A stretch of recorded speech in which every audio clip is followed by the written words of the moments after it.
Hey everyone, it's your girl TeraMichelle. Welcome back to my channel, Opinionated Scents, our safe space to discuss all things fragrance, whether we like them or not.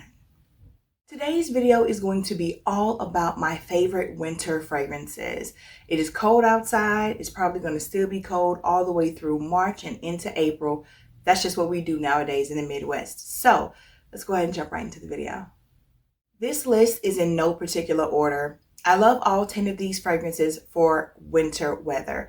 Here in the Midwest where I live, it is super cold. We can have temperatures as high as 50 and as low as negative whatever, negative 10, negative 15, it doesn't matter. It gets ridiculously cold.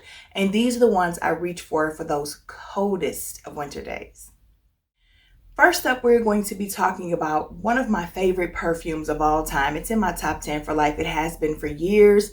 It is from the house of Mugler, and this is called Angel Muse or the Parfum. I absolutely love this fragrance, and I know that there are some of you who can't take the patchouli in it, and for that, I am so sorry because I love this fragrance, and I will always recommend it, especially for fall and winter. This fragrance here is a bit of a spice bomb. It doesn't pull like that to me. For some reason, to my nose, I feel like this could not only just be the hazelnut cocoa spread, but also some vanilla and some white musk. Like I feel like a beautiful, creamy, smoothing vibe in this that dampens the effect of the patchouli, the vetiver, the pink pepper, and the grapefruit. Now, as you guys would have learned from me in my notes series, when I talked heavily about the citrus notes, when you have something like a grapefruit or a blood orange, a very prominent, strong citrus, and you mix it with spices or even ginger, that citrus is going to electrify that spice. So that is probably why a lot of people cannot do it. They think it's just a patchouli bomb and that's it. You know, when you have pink pepper, vetiver, and patchouli, you're already dealing with some heightened, vibes when it comes to spices. Add the grapefruit and you're just on a roll. However, like I said, I do feel like I am picking up so much creaminess and so much smoothness that besides the hazelnut cocoa spread, or Nutella as people say, I also feel like there could be some white musk or vanilla in here. It is just perfection to me. So again, that is Angel Muse or the Parfum, perfect winter fragrance. Next up, we're going to talk about the deeper, darker, richer, sexier version or flanker from the C line. This is C Le Parfum, and baby, this is just, it's darker in juice, as you guys can see. It's way more potent. It's stronger, it's richer. Like I stated, this here has that patchouli leaf. It still has that beautiful black currant. You're going to get you some osmanthus in there too. But I love the use of amber in this and the benzoin in this. This is a departure from the original C or the Parfum. And it just, I just think this is for the grown and sexy. Again, it is so good in the wintertime. That's actually the only time I've ever reached for is in the wintertime. And I want to wear it more, but it just seems like such a date night little black dress occasion fragrance, And I'm not having many of those right now with COVID and just with, life. So, yeah, but that's C Le Parfum from the house of Giorgio Armani. This next fragrance is a permanent staple on my winter fragrances list, I believe. I don't wear her too often, and I'm lucky that I am not surrounded by a bunch of people who do, because she oversaturated the market so much that a lot of people hate her just because she's so iconic and she's so popular, which I think is completely unfair. But we're going to talk about La Vie Belle, the original of the Parfum, from the house of Lancome. I know there are tons and tons of flankers, so many reasons to love them, but the original just has my heart when it comes to winter. This was my first ever vanilla, jasmine, patchouli, orange blossom, just bomb of a fragrance. Putting all those beautiful notes together in such high potencies that it was on the cusp of being too much. My gosh, what a masterpiece. I don't care if you're tired of it. You have to admit that at some point, this was everything and then some. Unless you just hate patchouli and never liked it. But for those of you who are simply tired of it, it's not that you dislike it, you're just tired of it. We got to give credit where credit is due. I freaking love that perfume. Next up, we're going to talk about one of the sexiest flankers I own, if not the sexiest flanker I own. She is exquisite. We're talking about none other than Mon Guerlain Intense, a deeper, slightly more complex, spicier version of the original of the Parfum. So in here, you're going to still get your lavender and jasmine and vanilla fix. There's two types of vanilla in here. I do believe we have Tahitian and Madagascan vanilla in here. You also have your benzoin. You also have your licorice. This is just a very sexy fragrance. And you know what? There's something in here. First of all, it's very powdery. The level of iris that they had to drop in here. This is an iris bomb. The powderiness is absolutely just so exquisite. Oh, listen, I live for this fragrance. There's something that pulls kind of spicy in here, as if there might be patchouli in here or vetiver in here, but I don't think I've ever seen that posted. Man, she's so good. This next fragrance is super new to my collection, so I almost didn't want to add it.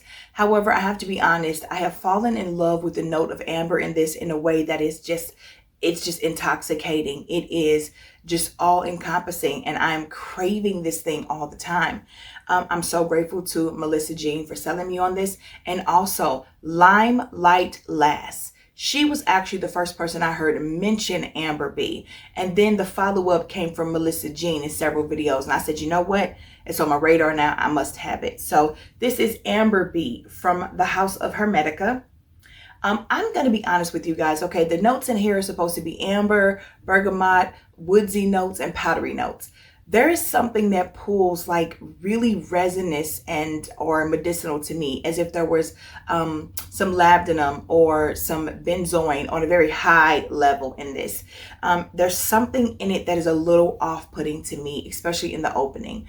But then there is this warm, ambery, like golden, ambery, buttery, like just perfection in it. The amber note in this is absolutely exquisite, and it shines through and peeks through intermittently in between that part that is just a little bit off-putting to me. So but it is so good that I can deal with the part that I don't vibe with fully. It doesn't matter to me.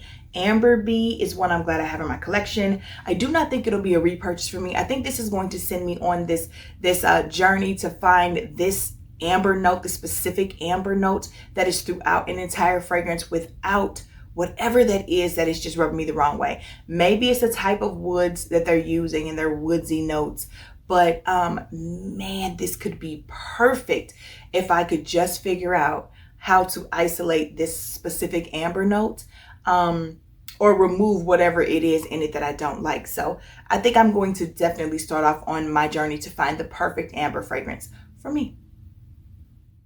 This next fragrance was a recommendation from Coco Pebs. She talked about it in one of her videos.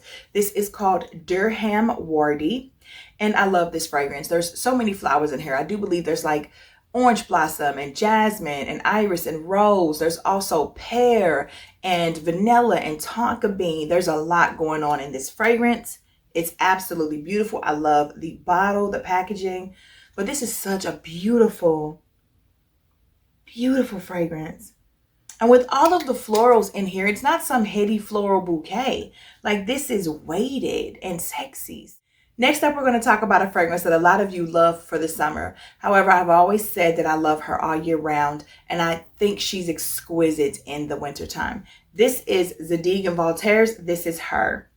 Baby, when you're dealing with this amount of sandalwood, like the open air is perfect for this. That cold winter Arctic chill just carries the whipped cream and the chestnuts and the sandalwood on the wind. And baby, you just spread love and beauty all about. I love this fragrance. It's absolutely amazing. It's so creamy and lactonic and woody and clean and crisp and fresh and also weighted and just delicious. I love this fragrance so much. Again, Zadig & Voltaire, This Is Her. Next up, we're going to talk about a fragrance that I can only wear on the coldest days in the winter. the use of a double dose of cedar. There's cedar, and then I think there's white cedar extract or something like that. And then there's also vetiver in this. And the only thing to counteract that, to try to bring balance, is white rose, gardenia, and musks. Now, because this is from the house of the king of musks, Narciso Rodriguez himself, it's doable. I will say that opening, though, there's a sharpness in there, baby, that if you are of the faint of heart, you won't be able to deal with this. This is not for the faint of heart. This is for people who are bold and adventurous and are going to be able to let it sit long enough to open up into the beautiful masterpiece that it is. I am talking about none other than the White Cube Narciso by Narciso Rodriguez. Baby, the vetiver in this. This isn't that beautiful, sweet, sexy, feminine vetiver that you're going to get from Jean Paul Gaultier's La Belle. It turns into a creamy, more feminine, softer vetiver, but that is not how it starts. I'm going to keep it 100. You got to get past that opening, that sharpness, and let this really blossom into what it's going to be. So, has to be super cold outside, and I have to be in the mood for it. But I sold this once before. I used the bottle and then got another bottle and then ended up selling that one. And then I just said, you know what? I need it back. After like a year or two, I purchased another one. And I'm going to keep it and I'm going to wear it. But again, you got to be brave enough to get through it. Again, Narciso Rodriguez, Narciso. This next fragrance was not my normal zhuzh when I first purchased it. But I told myself that I needed to be willing to step outside of the box and give it a chance. From the house of Nina Ricci, we have double doses of pepper, we have woods, we have patchouli, we have musk, we have vanilla, we have Taif rose. There's so much going on in this fragrance, and it is absolutely exquisite and perfect for winter. This is Nina Ricci's L'Extase Rose Absolue. Spicy, baby. It's so pretty, though. It's not off-putting to me at all. I just really am proud of myself for giving this a first shot, opening up my palette and my mind to something different. And I just enjoy her. She's fantastic for winter. This next fragrance has a lot going on in it, but for me, it's all about the peach, the lily of the valley, and the amber. I absolutely love this fragrance. This is Dolce Gabbana, the One Essence.